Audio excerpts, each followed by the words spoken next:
नमस्कार, मैं धनंजय कुमार, द नागरिक में आपका स्वागत है। आज शुक्रवार है और शुक्रवार को सुबह 9 बजे हम प्रोफ़ेसर जबरीमल पारेख साहब के साथ बातचीत करते हैं, सिनेमा पे बात करते हैं। पारेख साहब नमस्कार, आपका स्वागत है। और नमस्कार। जो जो तमाम साथी हमारे साथ जुड़े हुए हैं, आपको भी नमस्कार, आप सबका स्वागत।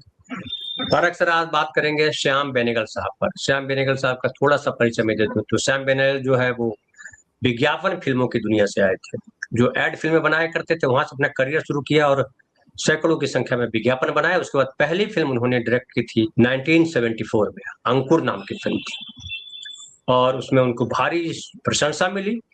उसके बाद उन्होंने कई सारी फ़िल्में बनाई, निशांत, मंथन, भूमिका, मंडी, जुनून, सूरज का सातवाँ घोड़ा, ऐसी कई फ़िल्में हैं, जिसके माध्यम से उन्होंने अपनी बातें लोगों के सामने रखी। और टीवी धारावाहिकों की दुनिया में भी उनका बड़ा चर्चित सीरियल रहा भारत एक खोज। और भारत एक खोज जो है, आप जानते हैं कि discovery of India Nehru ji की लिखी हुई किताब है। पंडित नेहरू जो भारत के पहले प्रधानमंत्री थे, उनकी किताब है डिस्कवरी ऑफ इंडिया भारत एक खोज। उसको लेकर के उन्होंने बढ़िया, खूबसूरत और जबरदस्त सीरियल बनाया था। पारेख सर, आज कहाँ से शुरू करेंगे आप श्याम शुरू बेनेगल साहब जी के बारे शुरू में? करेंगे। मतलब श्याम बेनेगल के बारे में, श्याम बेनेगल का काम इतना अधिक है और इतना विस्तृत है कि मुझे नहीं लगता कि हम आधे घंटे में ये काम कर पाए, पूरी बात कर नहीं, हम पाएंगे। दो तीन एपिसोड रख सकते हैं, कोई दिक्कत नहीं। ठीक है ना? तो जी, आज बल्कि बल्कि एक बल्कि आप विस्तार से ही बताएं, क्योंकि श्याम बेनेगल एक ऐसे निर्देशक हैं जिनको सारे लोग जानते हैं और हिंदी सिनेमा में उनकी काफी प्रतिष्ठा थी। और कई सारे लोग जो हिंदी सिनेमा में हैं, उनसे बहुत कुछ सीखा। फिल्में जबरदस्त है, एक पूरी आर्टिस्टों की बड़ी फौज दी उन्होंने हिंदी सिनेमा को। और टेलीविजन की दुनिया में भी उन्होंने माइलस्टोन काम किया। जी। तो श्याम बेनेगल के बारे में हम बात करें, तो श्याम बेनेगल जो है वो समानांतर सिनेमा के एक बहुत ही बड़े, बल्कि अगर हिंदी के संदर्भ में बात करें तो हिंदी में संभवतः उनसे बड़ा कोई फिल्मकार कम से कम मेरी नज़र में नहीं है। हालांकि और भी बहुत सारे फिल्मकार हैं, जिनमें से दो फिल्मकारों पर हमने विस्तार से चर्चा की थी, बासु चटर्जी और मणिकौल पर। और ऐसे बहुत सारे फिल्मकार हैं, जैसे गोविंद निहलानी है, और दूसरे और जो फिल्मकार हैं जिन्होंने महत्वपूर्ण काम किया है, उन पर भी हम धीरे धीरे चर्चा करेंगे। लेकिन श्याम बेनेगल उन सब से कई मायनों में अलग हैं और विशिष्ट हैं। कैसे और क्यों, इनमें से कुछ संकेत आपको धनंजय कुमार जी बता चुके हैं। वास्तव में जैसा कि उन्होंने बताया, उन्होंने विज्ञापन की दुनिया से अपना करियर शुरू किया था और एक लंबे समय तक उन्होंने विज्ञापन के लिए काम किया। 1960 से वो मीडिया से जुड़े हुए थे। 1934 में उनका जन्म हुआ था और 90 साल तक वो हमारे बीच में रहे। और उन्होंने जो काम किया वो इन 1960 से लेकर 2023 तक फैला हुआ है। यानी कि अगर देखें तो काफी लंबा काम है। लेकिन जिसे मीडिया में एक पहचान के तौर पर कहें तो वो शुरुआत जो है वो 1962 से हो जाती है, जब उन्होंने कुछ लघु फिल्में बनाई और उन लघु फिल्मों से उन्होंने अपना करियर शुरू किया। जैसे 1962 में उन्होंने घर घेर बैठ गंगा, यानी घर बैठे गंगा नाम का एक लघु फिल्म बनाई थी। इसी तरह से उन्होंने एक वृत्त चित्र बनाया था 1967 में, क्लोज टू नेचर। ये तब के काम है जब वे उस समय भी विज्ञापन की दुनिया में सक्रिय थे। लेकिन 1960-62 के आसपास ही उन्होंने ये तय किया था कि वो एक मतलब क्या कहना चाहिए, कथा चित्र भी बनाएंगे, फीचर फिल्म भी बनाएंगे। और उस फीचर फिल्म के लिए उनके पास जो सबसे पहली कहानी उनके पास थी, वो कहानी अंकुर थी।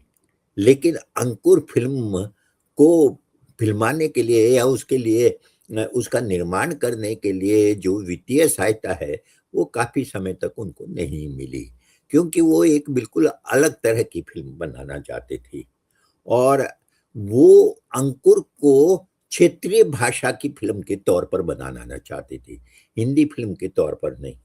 क्योंकि खुद जैसा कि हिंदी के और बड़े-बड़े दिग्गज फ़िल्मकार हैं, उस तरह श्याम बेनेगल भी हिंदी भाषी नहीं थे। वो कन्नड़ भाषी कह सकते हैं या कम से कम इस रूप में कह सकते हैं कि दक्षिण भाषाओं से उनका ज़्यादा संपर्क था। एक सिर्फ़ जानकारी के लिए मैं आपको बता दूँ कि श्याम बेनेगल उस परिवार से थे, जिस परिवार से खुद गुरुदत्त आए थे। गुरुदत्त के मामा का परिवार था। अगर आप गुरुदत्त के बारे में पढ़ेंगे, तो आपको मालूम होगा कि गुरुदत्त को गुरुदत्त बनाने में उनके एक मामा का बड़ा हाथ था, जिनका नाम था बीबी बेनेगल। उन्होंने उनकी बड़ी सहायता की थी और इस रूप में अगर देखें तो श्याम बेनेगल भी उसी परिवार के थे, अपने निहाल पक्ष से गुरुदत्त से जुड़े हुए थे। खैर उन दोनों का पीरियड बहुत अलग-अलग है। गुरुदत्त की मृत्यु श्याम बेनेगल के फ़िल्मों में सक्रिय होने से पहले हो चुकी थी। गुरुदत्त की फ़िल्में भी हिंदी सिनेमा का एक बहुत ही महत्वपूर्ण कहना चाहिए कि बहुत बड़े फ़िल्मकार थे वो और श्याम बेनेगल भी बहुत बड़े फ़िल्मकार थे। फ़र्क सिर्फ़ इतना था कि श्याम बेनेगल को काम करने के लिए 50 साल से ज़्यादा समय मिला और गुरुदत्त को इतना समय नहीं मिला। गुरुदत्त की बहुत जल्दी मृत्यु हो गई। बहरहाल ये चर्चा मैं केवल इसलिए कर रहा हूँ कि गुरुदत्त और श्याम बेनेगल के बीच में जो पारिवारिक रिश्ता था, वो पारिवारिक रिश्ता इसलिए महत्वपूर्ण है कि ये दोनों परिवार जो है, वो कला के प्रति समर्पित परिवार था। वो ऐसा परिवार था जो केवल सिनेमा से नहीं जुड़ा हुआ था, वो सिनेमा के अलावा चित्रकला से भी जुड़ा हुआ था, साहित्य से भी जुड़ा हुआ था। तो एक कह सकते हैं कि श्याम बेनेगल की पृष्ठभूमि भी कला की दुनिया से जुड़ी हुई पृष्ठभूमि थी और इस रूप में श्याम बेनेगल को देखा जाना चाहिए। 1900 मैंने जैसा बताया कि उन्होंने शुरू में कुछ लघु फ़िल्में बनाई, कुछ वृत्तचित्र बनाए और वो एक फ़ीचर फ़िल्म बनाकर अपने फ़ीचर फ़िल्म के करियर की भी शुरुआत करना चाहते थे, लेकिन उसके लिए उन्हें सफलता मिली 1974 में, यानी कि 1974 में वो अपनी पहली फ़िल्म अंकुर के नाम से रिलीज़ कर सके। जैसा मैंने अभी आपको बताया कि गुरुदत्त श्याम बेनेगल ये चाहते थे कि ये फ़िल्म हिंदी में नहीं बल्कि क्षेत्रीय भाषा में बनाएँ।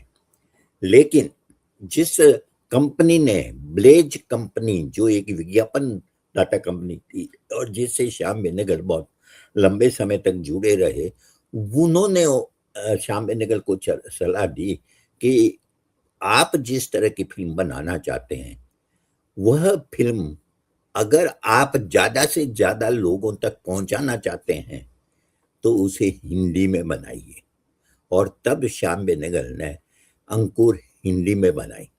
हालाँकि अंकुर की कहानी जो है, वो दक्षिण की है, कर्नाटक की है, लेकिन उन्होंने जो है फ़िल्म हिंदी में बनाई।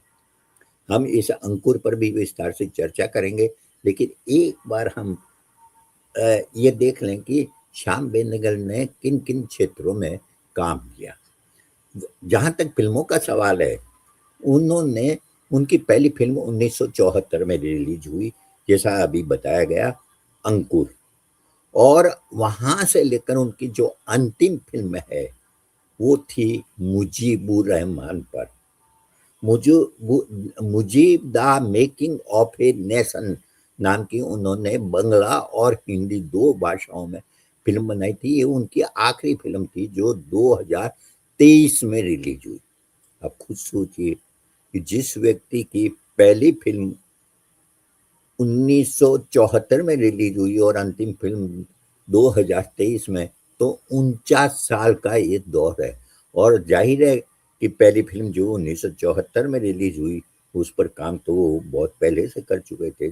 तो केवल फ़ीचर फ़िल्म की बात करें, कथा चित्र की बात करें तो उनका दायरा 50 सालों के बीच में फैला हुआ है और इन 50 सालों में उन्होंने 24 फिल्में बनाई। एक दो नहीं, 24 फिल्में। 24 फिल्में कम नहीं होती।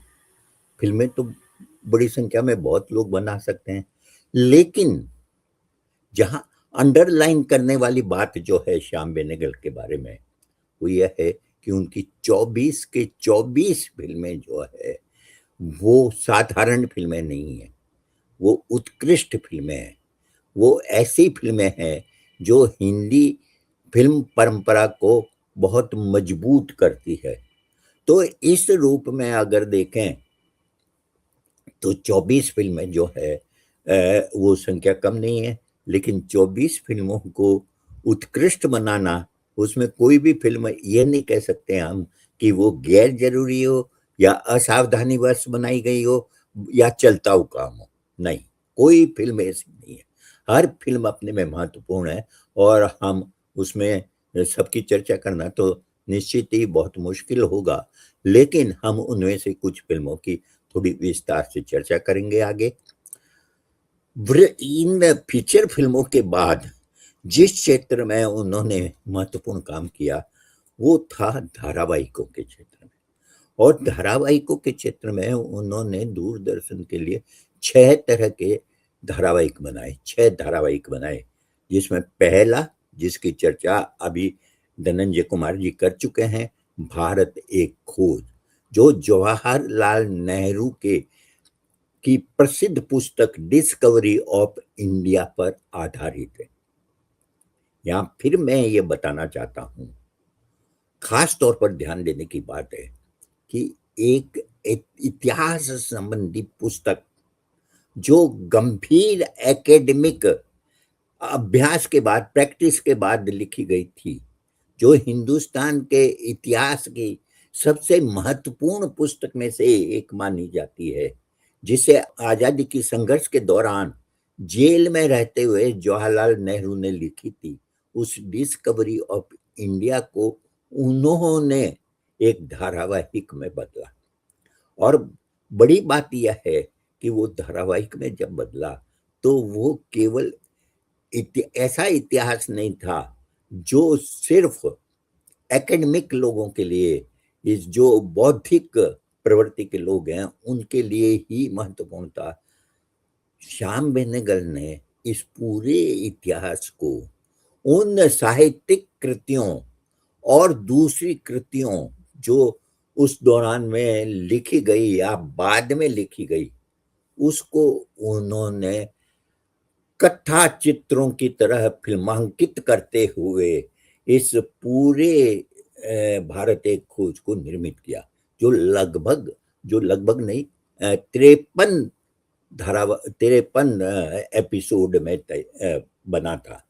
इसमें उन्होंने भारत का जो प्राचीन कालीन इतिहास है वहां से लेकर आजादी के संघर्ष तक उन्होंने इस पूरे हालांकि डिस्कवरी ऑफ इंडिया तो देश के आजाद होने के पहले लिखा गया था, लेकिन ये जो डिस्कवरी ऑफ इंडिया, आप नाम पर ध्यान दें, जवाहरलाल नेहरू ने इस पुस्तक को कहा था भारत एक खोज, डिस्कवरी ऑफ इंडिया, भारत की खोज। भारत की खोज का मतलब है कि हम अपने इतिहास को जानने समझने की कोशिश करें। हम अपने इतिहास को सुनी सुनाई बातों पर नहीं, इतिहास के ठोस तथ्यों के आधार पर उन्होंने इस काम को किया था। और उसमें जो साहित्यिक और सांस्कृतिक ग्रंथ लिखे गए उनको अभी उन्होंने फिल्मांकन किया। रामायण और महाभारत ही नहीं है, उसमें अकबर है, उसमें अशोक है, उसमें जो पूरा संघर्ष 1857 का संघर्ष है, यानी कि वो सब किताबें हैं जो हमारे कहना चाहिए कि सांस्कृतिक विरासत को मजबूत करती है। उन सब का फिल्मांकन भी उन्होंने किया और इस रूप में किया जिससे कि हम अपने इतिहास को भी जानें, हम अपने समाज को जानें, हम अपनी संस्कृति को समझें और ये समझें कि भारत क्या है। इसके अलावा इस पर हम घंटों बात कर सकते हैं क्योंकि बहुत महत्वपूर्ण है। मेरा अपना विचार यह है कि मैं सिर्फ इस मौके पर यही कहना चाहता हूँ कि भारत एक खोज अगर आपको देखने को मिले तो ज़रूर देखिए, उसके एक-एक एपिसोड को देखिए। वो उस यूट्यूब पे भी है सर, वो यूट्यूब पे और वो है। हाँ, बिल्कुल यूट्यूब पर उपलब्ध है और आप जब उसे देखेंगे तो आप अपने आप को भी पहचानेंगे और अपने इस देश को भी पहचानेंगे। और उन जो प्रचार आजकल बहुत हो रहा है कि भारत एक खास तरह का देश है और वह सिर्फ हिंदुओं का देश है, नहीं, वो विभिन्न भाषाओं, विभिन्न संस्कृतियों, विभिन्न धर्मों, विभिन्न जातियों, विभिन्न नस्लों के लोगों का मिला-जुला देश है और वो आज से नहीं है, सैकड़ों सालों से है। और ये भारत एक खोज अ, आप सीरियल देखेंगे तो आप इस बात को अच्छी तरह से समझ सकेंगे। तो इस पुस्तक की ये बहुत महत्वपूर्ण कहना चाहिए कि उपलब्धि है, उसे बार-बार देखा जा सकता है और उसे देख कर हम अपने आप को और अपने देश को, अपने सब कहना चाहिए पूरे समाज और संस्कृति को बहुत अच्छी तरह से समझ सकते हैं। इसके अलावा भी उन्होंने कुछ जो है धारावाहिक बनाए थे। एक यात्रा नाम का धारावाहिक बनाया, जो रेलवे भारतीय रेलवे के बारे में था। कथा सागर नाम का एक धारावाहिक बनाया, अमरावती की कथाएँ और संक्रांति नाम के 2 धारावाहिक और बनाए। लेकिन इस पूरी परंपरा में मतलब धारावाहिकों की 6 तरह के धारावाहिक बनाए थे। इसमें जो पहला धारावाहिक था भारत एक खोज, जिसके बारे में मैं आपको बता चुका हूँ संक्षेप में। अंतिम जो धारावाहिक बनाया वो था संविधान। वो 10 एपिसोड में उन्होंने बनाया था और 2014 में यानी कि वर्तमान सरकार के आने से थोड़े अरसे पहले ही ये धारावाहिक दूरदर्शन पर दिखाया गया। और सर वो भी बेहद गंभीर और बेहद ऑथेंटिक। संविधान के मर्म को अगर कम समय में समझना है तो आपको संविधान के शायद वो 10 एपिसोड थे, वो आप एपिसोड देखिए सारे, 1-1 घंटा के आसपास के एपिसोड है, 50 मिनट के। हाँ, कमाल एपिसोड है। इससे इस ये जो कहा है धनंजय कुमार जी ने, ये बिल्कुल 100% सत्य है।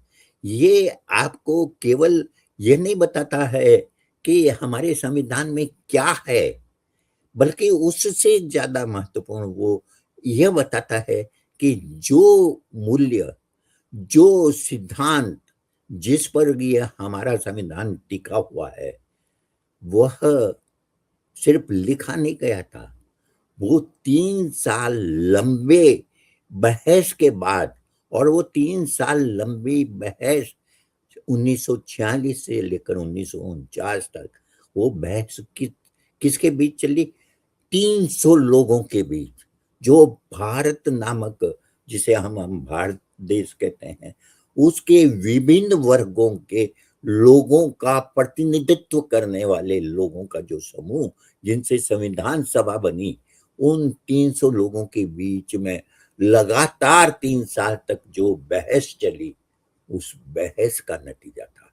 और उस बहस को के परिणाम स्वरूप ही ये संविधान बना, जिसका ड्राफ्ट, जिसका प्रारूप जो है, वो प्रारूप समिति जो थी, उसके उसके जो चेयरमैन थे, वो थे बाबा साहब अम्बेडकर, जो संविधान विशेषज्ञ भी थे, कानून विशेषज्ञ थे, बहुत बड़े अर्थशास्त्री थे और भारत की, कहना चाहिए कि भारत की आत्मा को समझने वाले व्यक्ति थे। इनको प्रारूप समिति का अध्यक्ष बनाने का जो सुझाव है, वो महात्मा गांधी ने दिया था। महात्मा गांधी चाहते थे कि बाबा साहब अम्बेडकर इस प्रारूप समिति के अध्यक्ष बने। और अगर हम सिर्फ 1-2 लोगों को श्रेय देना चाहें, जो कि सही नहीं होगा, क्योंकि 300 लोगों के की सोच का ये रिफ्लेक्शन था, जिन्होंने हर मुद्दे पर जो हमारे लिए महत्वपूर्ण है, हमारे प्रियम्बल जो है हमारे संविधान का, हमारे संविधान के जो मूल अधिकार हैं, फंडामेंटल राइट्स हैं, जो हमारे संविधान के अंदर जो ड्यूटीज बताई गई है हमारी, उनके बारे में, यानी कि हर चीज कहाँ किसको क्या अधिकार मिलने चाहिए। जो सबसे बड़ी बात यह है कि हमारा संविधान जिन मूल्यों पर आधारित है, वो मूल्य क्या है? स्वतंत्रता, समानता, लोकतंत्र, धर्मनिरपेक्षता और फेडरलिज्म, जिसे संघात्मकता कहते हैं। और इन सब से मिलकर जो है हमारा संविधान बना, और हम एक रिपब्लिक, एक डेमोक्रेटिक रिपब्लिक ऑफ इंडिया नामक एक यूनियन ऑफ स्टेट्स बना। आप खुद सोचिए कि भारत, जहां उस समय 9-10 राज्य ही थे, लेकिन कितनी भाषाएं थी, कितनी जातियां थी, कितने धर्म थे, उन सब लोगों को एकजुट रखकर उन सब का प्रतिनिधित्व करने वाला संविधान बनाया जाना कोई आसान काम नहीं था। और वो संविधान बना जो 1949 में नवंबर में उस पर हस्ताक्षर हुए, और 26 जनवरी 1950 को भारत एक लोकतांत्रिक गणतंत्र के रूप में अपनी यात्रा शुरू करता है। देखने की बात है कि ऐसी चीजों पर इस तरह के धारावाहिक बनाना, क्या हम किसी और व्यक्ति की कल्पना कर सकते हैं श्याम बेनेगल के अलावा, जो इतनी महत्वपूर्ण, इतने गंभीर और इतनी जटिल विषयों पर ऐसे लोकप्रिय, लोगों के दिलों तक उतर जाने वाला एक ऐतिहासिक काम उन्होंने संविधान के माध्यम से किया था। और ये करने की क्षमता उनके अंदर इसलिए थी कि वो केवल फिल्मकार नहीं थे, वो केवल कलाकार नहीं थे, एक बहुत बड़े बौद्धिक थे, वो एक बहुत बड़े बुद्धिजीवी भी थे, और भारत के आत्मा को समझने वाले व्यक्ति थे। ये दो उदाहरण मैंने आपके सामने दिए जो धारावाहिक बनाए, भारत एक खोज और संविधान, ये दोनों उपलब्ध हैं यूट्यूब पर, आप इनको देख सकते हैं। आप देखेंगे, आप भारत को समझेंगे, आप इस बात को समझेंगे कि यह संविधान ही है जो भारत के सारे लोगों को एकजुट बनाए हुए है, एकजुट रखे हुए। ये जो कोशिशें बीच बीच में होती है कि इस देश को हिंदू राष्ट्र बना देना चाहिए, जो बहुसंख्यकवाद जिसे मेजॉरिटेरियनिज्म कहते हैं, उसको उस तरफ जाना चाहिए, इन सब चीजों को अगर कोई असफल कर रहा है तो वो भारत का संविधान है। और वो भारत का संविधान क्या है? वो भारत का संविधान यह है कि we the people of India, Bharat के लोगों ने इसका निर्माण किया है और अपने को ही उसे समर्पित किया। अगर हम पाकिस्तान से तुलना करें तो पाकिस्तान का संविधान जो है we the people of India नहीं है, वो we the god of Pakistan की बात करता है। भारत का संविधान जो है यहाँ के नागरिकों की बात करता है। कभी जनता के बीच में, किसानों के बीच में घूमते हुए जवाहरलाल नेहरू ने पूछा था कि जब वहाँ के लोगों ने नारा लगा रहे थे भारत माता की जय, भारत माता की जय, तो जवाहरलाल नेहरू ने पूछा था कि भारत माता की जय से क्या मतलब है? कौन है भारत माता जिसकी आप जय करते हैं? किसी ने कहा कि ये जो भारत की धरती है वो भारत माता है। किसी ने कहा कि जो हमारे खेत खलियान है, जो हमारी प्रकृति है वो है। लेकिन जवाहरलाल नेहरू ने कहा कि नहीं, ये सब ठीक है, लेकिन बिना लोगों को, बिना नागरिकों के भारत माता के अस्तित्व की कल्पना नहीं की जा सकती। हिंदुस्तान जो है वो हिंदुस्तान के लोगों से बना है। भारत जो है वो हिंदुस्तान के लोगों से बना है, इसलिए लोगों को हटाकर हम अपने देश की कल्पना नहीं कर सकते।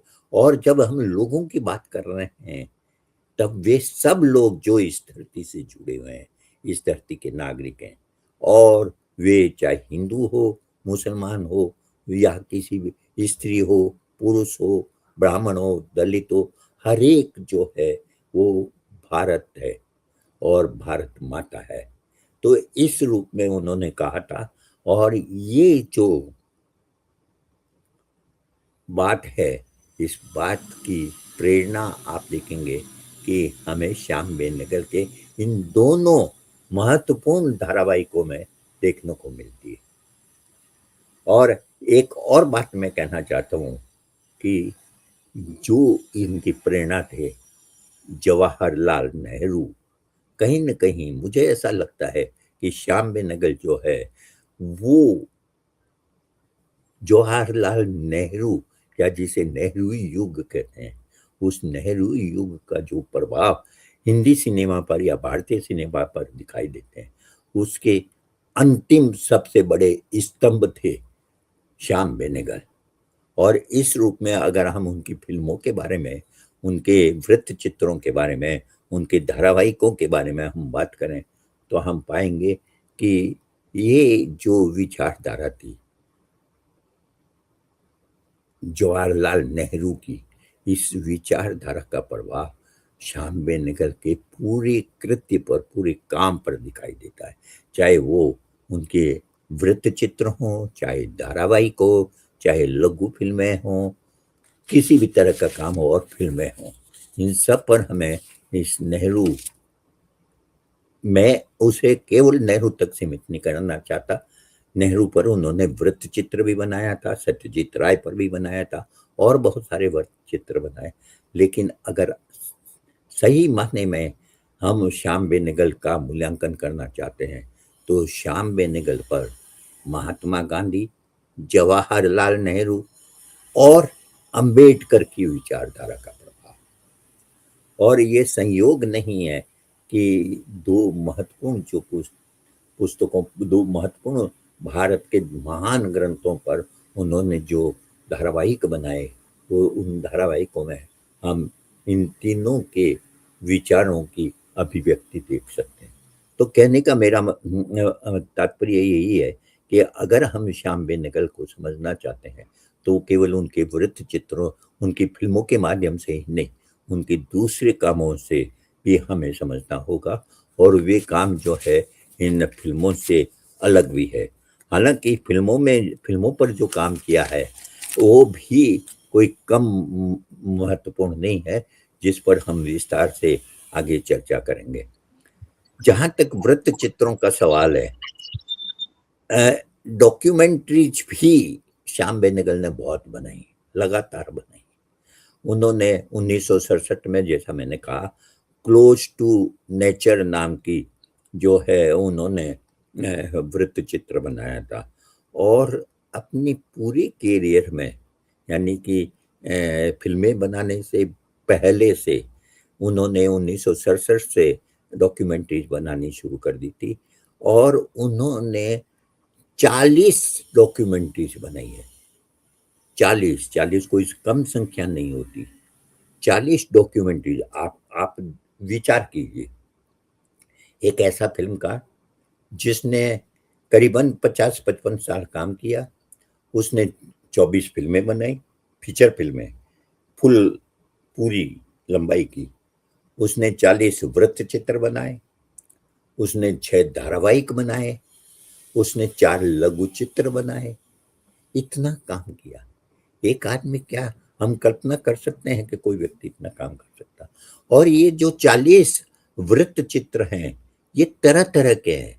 इसमें जैसा मैंने बताया कि जवाहरलाल नेहरू पर वृत्त चित्र है, सत्यजीत राय पर वृत्त चित्र है, जिस पर उन्हें, इन दोनों पर पुरस्कार भी मिला है उन्होंने।